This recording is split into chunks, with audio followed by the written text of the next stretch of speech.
మెడ నొప్పి, వెన్ను నొప్పి, తుంటి నొప్పి, మోకాళ్ళ నొప్పి ఇవన్నీ ఒక 50 సంవత్సరాల క్రితం లేవు.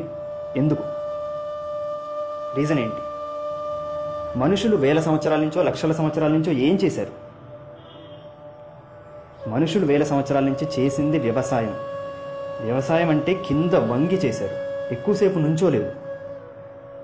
వంగి కింద కూర్చొని చేశారు.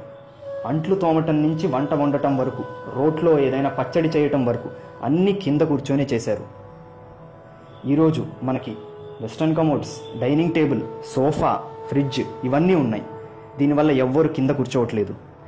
ఇవన్నీ ఏ ఇంట్లో అయితే ఉంటాయో ఆ ఇంట్లో అన్ని రోగాలు ఉన్నట్టే. కింద కూర్చోవటంలో న్యాచురల్గా మన పిరుదులు, మన హిప్స్, మన కోర్ యాక్టివేట్ అవుతాయి. That is natural. ప్లాంకులు, క్రంచులు వీటి వల్ల కోర్ ట్రైనింగ్ కాదు. ఇంకోటి, కింద కూర్చోవడంలో చాలా లాభాలు ఉన్నాయి. మనం కింద కూర్చొని అన్నం తింటాం. ఎందుకు? నుంచున్నప్పుడు రక్త సరఫరా కాళ్ల నుంచి గుండెకి వెళ్ళాలి. దానికోసం ఎంతో కొంత కండరాలు కుచించాలి, కాంట్రాక్షన్ అవ్వాలి. దీనికి చాలా రక్తం వెళ్తుంది. అదే కింద కూర్చుంటే ఎక్కువసేపు మనకు తిమ్మిరి వస్తుంది కదా. ఎందుకు? అప్పుడు రక్త సరఫరా కాళ్ళకి తగ్గిపోయి పొట్టకి వెళ్తుంది, డైజెషన్ పవర్ ఇంప్రూవ్ ఉంటుంది. అదేవిధంగా కూర్చొని చదువుతాం. కింద కూర్చొని వెనక్కి ఆనుకోకుండా చదవాలి. ఎందుకు? అప్పుడు రక్త సరఫరా మొత్తం బ్రెయిన్కి వెళ్తుంది, కాళ్ళకి వెళ్ళదు. ఈరోజు చిన్న పిల్లల నుంచి పెళ్లి కాని ఆడవాళ్ళ నుంచి పెళ్ళైన వాళ్ళు ఎవ్వరూ కింద కూర్చోలేరు. గుడిలో కాసేపు కూడా ఆడవాళ్ళు కూర్చోలేరు. ఎందుకు? మోకాళ్ళ నొప్పులు అంటారు. చాలామంది సాఫ్ట్వేర్ వాళ్ళు కానీ మిగతా వాళ్ళు కానీ అప్పుడప్పుడు వీకెండ్స్లో ఆడుతుంటారు. ఏమనుకుంటారంటే ఆడటం వల్ల ఫిట్నెస్ వస్తుంది అనుకుంటారు. తప్పు, అక్షరాల తప్పు. ఫిట్నెస్లోకి వచ్చాక ఆడాలి, లేకపోతే ఇంజురీస్ అవుతాయి. మనం కూలి పని చేసే వాళ్ళని చూస్తే కనుక వాళ్ళు ఎంతో బరువు ఉన్న కొండల్ని కొడతారు, లేపుతారు, తల మీద పెట్టుకుంటారు, బకెట్లు పెట్టుకుంటారు. వాళ్ళేం కాల్షియం టాబ్లెట్స్ తీసుకోవట్లేదే.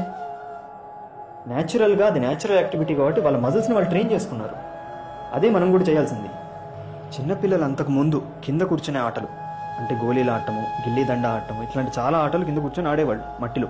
ఇప్పుడు భయం, మట్టిలో ఆడితే ఎక్కడ వాడికి అనారోగ్యం వస్తుందా అని చెప్పేసి అది ఆడనివ్వట్లేదు. అట్లా మట్టిలో ఆడితే వాడి రెసిస్టెన్స్ పెరుగుతుంది, రేపొద్దున వాడికి ఇన్ఫెక్షన్స్ రాకుండా ఉంటాయి. కేవలం నుంచునే ఆటలు, క్రికెట్, ఫుట్బాల్ నుంచొని ఆడటం వల్ల కోర్ స్ట్రెంత్ రాదు. కింద కూర్చొని ఇలా చేస్తున్న వాళ్ళు అంటే గుడిసెలో ఉండే వాళ్ళకి ఏ సమస్యలు ఉండవు. ముఖ్యంగా 50 ఏళ్ళైనా మోకాళ్ళ నొప్పులు ఉండవు, నడు నొప్పులు ఉండవు. కానీ ఈరోజు 25 ఏళ్ల వాళ్ళు, 35 ఏళ్ల వాళ్ళు కూర్చొని ఉద్యోగం చేసే ఈ సాఫ్ట్వేర్ కానీ వేరే ప్రొఫెషన్స్ వాళ్ళందరూ ఏ పని చేద్దామన్నా భయమే. ఒక చోటకి వెళ్దామన్నా సరే నడు నొప్పి, మెడ నొప్పి, కొంచెం వంగుదామన్నా నొప్పి. ఇదంతా పని మనుషులకు ఇస్తున్నారు. పని మనుషులు మాత్రం చక్కగా మంచి పని చేసుకొని వాళ్ళు ఆరోగ్యంగా ఉంటున్నారు. ఇంత భయంతో బతికెందుకు? ఏ పని చేద్దామన్నా భయమే. కుటుంబానికి ఏమీ చేయలేరు. ఆరోగ్యం యోగా నుంచి, జిమ్ముల నుంచి రాదు. కొన్ని వందల వేల సంవత్సరాల నుంచి భారతదేశంలో ఎక్కువ మంది యోగా చేయలేదు. యోగా ఇప్పుడిప్పుడు ఒక ఫ్యాన్సీ థింగ్ అయింది, కానీ అంతకుముందు ఎవరు చేశారు యోగా? జిమ్కి వెళ్ళే వాళ్ళ మజిల్స్ అన్ని టైట్గా ఉంటాయి. ఎందుకంటే వాళ్ళు మజిల్స్ని ఐసోలేట్ చేస్తారు, ట్రైసెప్, బైసెప్, షోల్డర్ అని. కానీ మనుషులు ఎప్పుడు ఒక మజిల్ రోబోల్ లాగా పనిచేయలేదు, ఒక గ్రూప్ లాగా ఫంక్షన్ చేస్తారు, ఒక స్లింగ్ లాగా. అదే న్యాచురల్. జిమ్కి వెళ్ళే వాళ్ళు ఎవరు కూడా కింద కూర్చోలేరు. కాసేపు ఒక అరగంట, గంట సేపు కూడా నిటారుగా కూర్చోలేరు. పద్మాసనంలో, సుఖాసనంలో కూర్చోలేరు. వాళ్ళ బట్టలు ఉతుక్కోలేరు ఎక్కువ మంది.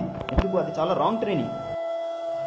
ఇది నేను చెప్పానని మీరు వెంటనే కింద కూర్చున్నారేమో, మీరు కూర్చోలేరు. ఎందుకంటే మీకు మోకాళ్ళ నొప్పులు వస్తాయి. దీనికి రీజన్ ఏంటంటే మీరు చాలా గ్యాప్ ఇవ్వటం. చిన్నపిల్లలుగా ఉన్నప్పుడు అంటే పుట్టిన తర్వాత కొన్ని సంవత్సరాల వరకు ఎవరైనా బాగా కింద కూర్చొని ఆడుకుంటారు. ఎందుకు? పెళ్లికి ముందే వాడు ఎన్ఆర్ఐ అయి ఉండాలి, వాడి కోట్లు ఉండాలి, వాడి కారు ఉండాలి. ఇంకా ఇవన్నీ ఆలోచించే వాడు కింద కూర్చుంటాడా? కూర్చోడు. వాడికి అన్ని రోగాలు వస్తాయి. కింద కూర్చోవడం వల్ల మన డైజెషన్ పవర్ నుంచి మన రెస్పిరేటరీ ఫంక్షన్ వరకు మనం పైన కూర్చొని వాళ్ళని కింద కూర్చోమంటే కూర్చోలేరుగా. ముందు మనం ఆచరించేలాగా ఉండాలి. మనం ఆచరించాలంటే మనకు బేసిక్ స్ట్రెంగ్త్ ఉండాలి. దానికోసం చాలా ఎక్సర్సైజులు చేయాల్సి ఉంటుంది. మన బాల్యం, మన యవ్వనంలో మనం ఎంతైతే ఫిజికల్గా యాక్టివ్గా ఉంటామో అదే మనని ముసల్తనంలో రక్షిస్తుంది. లేకపోతే ముసల్తనం మొత్తం రోగాలు, నొప్పులు. అరగంట భోగం, 6 నెలలు రోగం. ఇదంతా చెప్పినా సరే కేవలం సుఖాలు మాత్రమే కావాలని కోరుకునే వాళ్ళు ఎంతోమంది ఉన్నారు. వీళ్ళకో దండం, వీళ్ళు అనుభవిస్తారు. అనుభవించినా వాళ్ళకి అదే కావాలి.